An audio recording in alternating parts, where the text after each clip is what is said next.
Welcome to the Golden Gems podcast. Today we're taking a deep dive into Stack Bundles, the far Rockaway architect whose tragic death interrupted a business plan that could have reshaped New York hip-hop. It is good to be here. And, looking at the cultural landscape right now, this conversation feels incredibly timely. It really does. Yeah. I want to set the scene for you because the context here is specific. It's January 2026. You're scrolling through your feed, and suddenly the algorithm serves you this grainy, low-def clip. From an old Smack DVD. Exactly. And it has 12 million impressions in a week. There's a guy in an oversized tee, fitted cap, rapping with this casual intensity that feels strangely current. That clip is our anchor. It's not just nostalgia, it's a prototype being recognized. That rapper is Stack Bundles, and it's all happening right as the new docuseries The Lost Tapes of Queens is announced.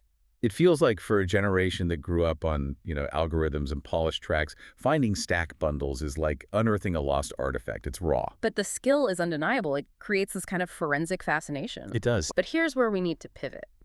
Most people see that clip and they see a true crime story, a what if.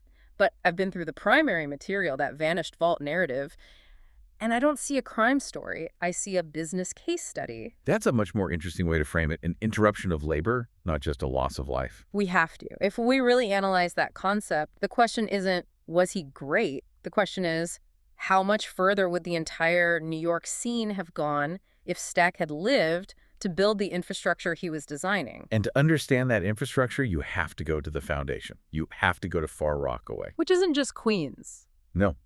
For anyone who doesn't know the geography, we need to be clear. Geography is destiny here. Far Rockaway is on a peninsula. It's physically cut off from cultural hubs like Harlem or Brooklyn. You have to take a train over water. It's insular. That isolation breeds a very specific kind of resilience, right? It does. When you're that far out, you're not in the mix. You have to create the mix yourself. And growing up in the Redfern Houses, Stack Elliott didn't just fall into music. He had a specific influence at home. His father, Papa Ray. Papa Ray is the key to the whole thing. He didn't see hip-hop as play.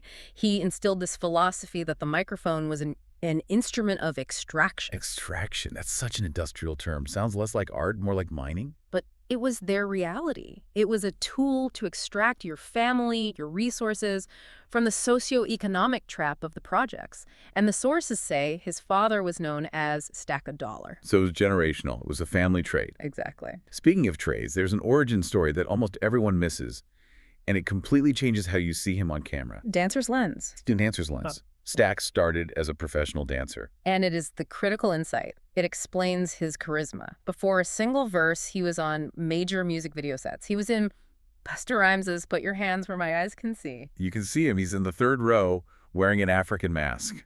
And he didn't just dance, he choreographed. He worked with 702 on Where My Girl's At.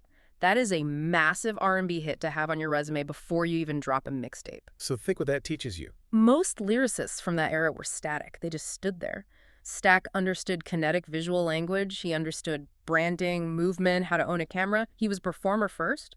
So you have this performer, this charisma engine. Yeah. But then he shifts. He moves from Far Rockaway High to August Martin High in South Jamaica. And that was a huge turning point. A massive shift. It put him right in the same ecosystem as Lloyd Banks. The G-Unit lyricist. The very same. The pressure in that cafeteria was, well, it was a Shark Tank. It forced Stack to pivot. He realized charisma wasn't enough. He needed bars, technical skill. And this is when he forms his first corporate structure, right? G.R.I.T.S, greatest rappers in the streets.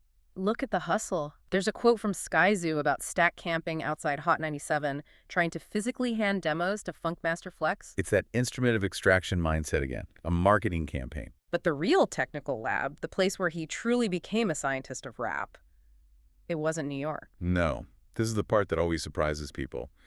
It was Chicago in 2001. It seems counterintuitive. New York was the center of everything then. So why Chicago? Industry contacts. An 18-year-old Stack connects with Charles Chili Patton and a pre-fame Lupe Fiasco. He actually moves into Lupe's house for 6 months. But that is such an odd pairing to get your head around. Stack from Far Rockaway and Lupe, the lyrical martial artist. On paper, it clashes. In reality, it was his university. Lupe taught him bar counts, song structure, how to deconstruct a beat mathematically. It's where he learned that talent without structure is just noise. And the wildest part of the Chicago story is who else was in the studio. Right. He's in sessions with this producer who is just desperate to be a rapper, a guy named Kanye West. Pre-college dropout Kanye. The oldest Kanye. And the sources detail these sessions where Kanye is trying to out-rap the kid from New York while also declaring he was going to be the best-dressed rapper. And that tracks. And there's an artifact from this time, an unreleased demo. It fuses that far Rockaway grit with the Chicago backpack soul sound, one of the great what-ifs. So he takes this education, this discipline, and he comes back to New York in 2002. But he doesn't come back as just an artist. He comes back as a CEO. He forms S5, which becomes the Riot Squad. That's his childhood friend, Chinx, Bino, called 2Gs. They turn a dilapidated project apartment into a studio. But the methodology, it was an assembly line. It was. This is the no pen, no paper method. And it wasn't just a boast like with Jay-Z. For Stack, it was functional. The sources describe him walking around the studio like a penguin, hands behind his back, just mumbling. He was composing and editing the entire verse in his head. Then he'd step to the mic and record it in one take. It's all about speed. Exactly. It's about workflow velocity. It allowed him to flood the market. And he did. He links with DJ Clue, with Desert Storm, and his voice is suddenly everywhere. But what stood out to me was how he used his unsigned status. He didn't hide it. He weaponized it. It became a narrative hook. He'd rap about the bidding war, positioning himself as this high-value asset the labels were too slow to grab. And he paired that with a visual brand that was just pure psychological warfare. The gorgeous gangster. Right. Think about the era. Everyone's in baggy hoodies, Tims. Stack shows up in fur coats and eccentric hats. Ben Baller, the jeweler, had a great quote. He called Stack the peppermint stick of gum to bad breath. That is such a perfect image. It signaled he'd already won. It was a projection of success that made him look bigger than guys who actually had deals. Which leads him to the partnership that put him on the national stage. Jim Jones. Byrdgang. This was peak Dipset.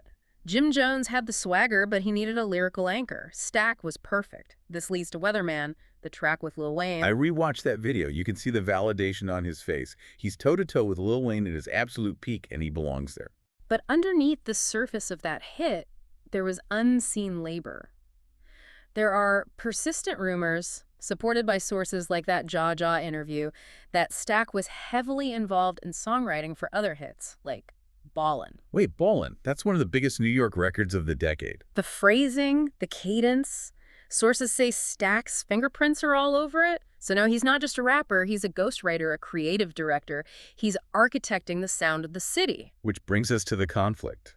The money, or the lack of it. The financial reality didn't match the image. Not even close. He's a star in these videos, but sources say he was getting paid like $150 for some tour dates. And critically, he was still living in the Redfern Houses. That's a dangerous gap. You look like $1 million on TV, but you're sleeping back in the projects. That creates a dissonance in the neighborhood. It does, and he knew he needed to get out. There were rumors he was thinking of leaving Byrdgang to sign with Young Money and Lil Wayne. He was caught between loyalty to his neighborhood and the need to truly escape. And that tension snapped on June 11, 2007. The timeline is just heartbreakingly mundane. He's out at a club in Manhattan, stops at a White Castle. He gets back to the Redfern Houses around 5:45 in the morning. He wasn't alone with you. He was with a friend. The friend goes into the building for a moment. Stack is left alone in the vestibule, and that's when the ambush happens. And the details here. The forensics tell a story. This wasn't random. Definitely not. Oh. 3 shots, 1 to the head, 2 to the neck. That's an execution. But the motive, this is where it gets dark. His wallet, with cash and cards, was left on his body. So it wasn't a robbery. Not for money. No. But his medallion was taken. A trophy. That's what it suggests. Envy, spite, not financial desperation. And sources say his Porsche had been vandalized the month before. It was a warning sign. And the aftermath was just as chaotic. It was swift. A name comes up. Charles White. An aspiring rapper. He was found dead, execution style, on the same day as Stack's funeral. The day of the funeral. That sends a message. A very clear one. The streets basically considered the case closed. There were other theories, but that's the one that echoes. The funeral itself, the descriptions of it, you have Joe Budden, Lupe Fiasco, all at Dipset, standing next to people from his block. It showed the two worlds he lived in. But I want to go back to the idea of the business plan. Because usually when an artist dies, the music just vanishes. But not here. We have more of his music now than we did then. Because of stewardship, His father, Papa Ray, and his uncle, King Baby Don, they organized what they called the Library of a Rockstar. We're talking hundreds of unreleased tracks. It's a vault. It's a unique archive. It allowed for a posthumous evolution. You can draw a straight line from him to the modern drill scene. You listen to an artist like Babe East, you hear that bridge between 90s lyricism and 2010 swag. That bridge is the Stack Bundles blueprint. But the tragedy kept going. The infrastructure he tried to build, it crumbled. That's the part that hurts. The Riot Squad was supposed to be the escape vehicle, but in 2015, Chinx, his closest friend, was also murdered. The Riot Squad became a casualty list, not a label. It's heavy. But now, in 2026, with the docuseries, the viral clips, he's getting recognized. He is. There's civic recognition. They renamed the street Raekwon M. Elliott Stack Bundles Day. It's an acknowledgement that he was more than a rapper. He was a civic figure trying to change his block's economy. So as we sit here watching these grainy clips on our HD screens, what's the big takeaway? I think it raises a hard question about loyalty. His tragedy wasn't just that he died. It's that he refused to leave. He could have been in a penthouse, but he stayed in Redfern to build a bridge for everyone else. You wouldn't cross it alone. Exactly. And that refusal makes him a legend, but it also makes him a cautionary tale about the weight of carrying a community on your back. It's a lot to process. The talent, the dance, the Chicago education, the ghostwriting, the vault that's still here. And the thought we should leave you with is about that infrastructure. Did those bullets kill more than a rapper? Did they destroy an economic engine that was designed to save Far Rockaway? The tragedy is that the blueprint was finished, the foundation was poured, but the architect was removed before the building could go up. That's a haunting way to look at it. Thank you for listening to the Golden Gems podcast. We'll be back next time with another deep dive. Until then, keep exploring, keep listening, and keep celebrating the power of uncompromising voices.